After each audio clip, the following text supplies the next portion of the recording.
வெயிலோடு மல்லு கட்டி ஆட்டம் போட்டோமே. நெண்டூரு நெறிவூரு கருவேலங்காட்டோரம் தட்டான சுத்தி சுத்தி வட்டம் போட்டோமே.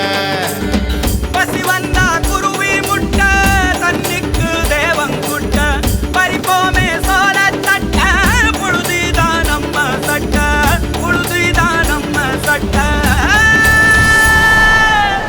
வெயிலோடு விளையாடி வெயிலோடு உறவாடி வெயிலோடு மல்லு கட்டி ஆட்டம் போட்டோமே.